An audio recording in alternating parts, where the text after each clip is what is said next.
Aujourd'hui, on va parler d'environnement, on va parler de ISC, donc de zone écologiquement sensible, on va parler de gestion intégrée de la zone côtière.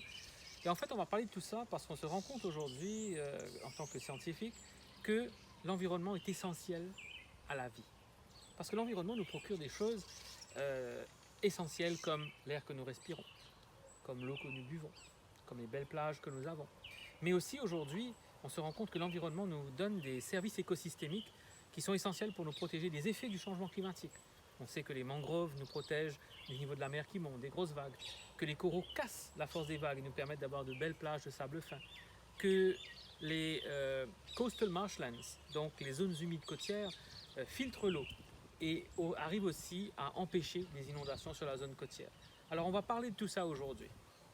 Et malheureusement, nous constatons que ce système environnemental se dégrade peu à peu, exposant l'humanité à des catastrophes naturelles, à la famine et à la pauvreté.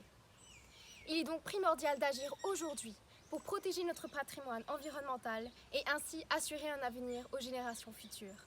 C'est dans ce contexte que le gouvernement mauricien a décidé d'agir avec le soutien du Programme des Nations Unies pour le développement afin d'intégrer la biodiversité dans la gestion des zones côtières à Maurice et à Rodrigue.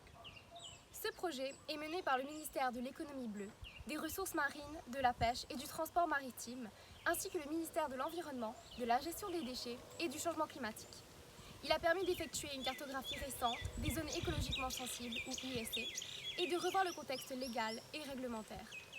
Mais que sont réellement ces fameuses zones écologiquement sensibles ou ISC? Pourquoi sont-elles si importantes?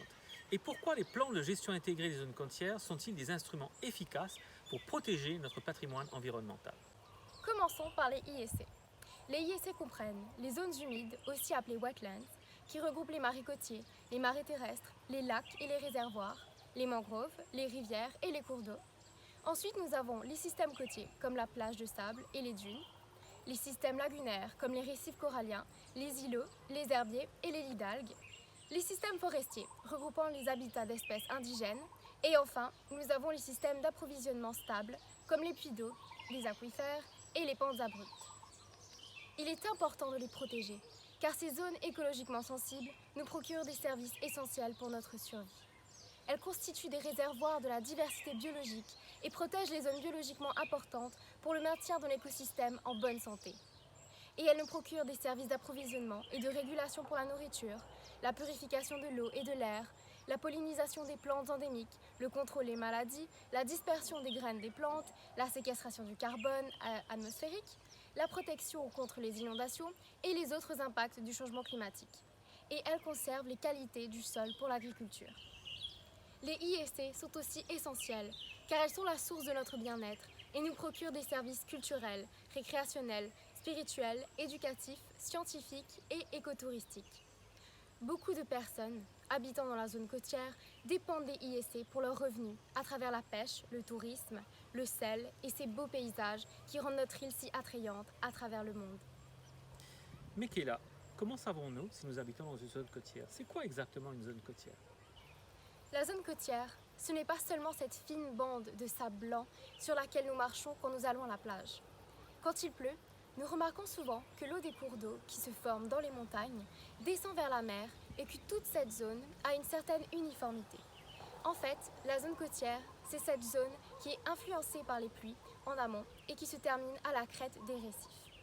La zone côtière demande ainsi une approche ridge to reef, depuis la crête des montagnes jusqu'au récif. Nous pouvons ainsi potentiellement considérer que des îles comme Rodrigue et même éventuellement Maurice sont entièrement des zones côtières.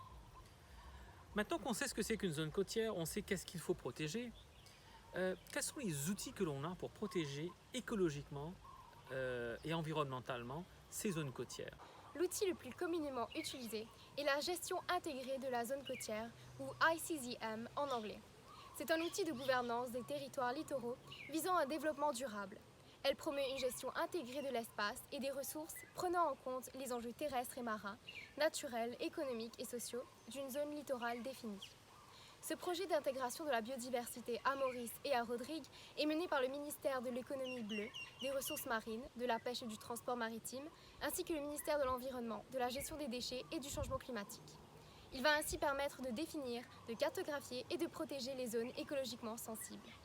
Cependant, Comme décrit précédemment, ce processus de gestion intégrée de zones côtières demande une approche cohérente et inclusive. Elle demande l'implication de tous les citoyens durant les étapes de conception et d'opération des plans SIZM.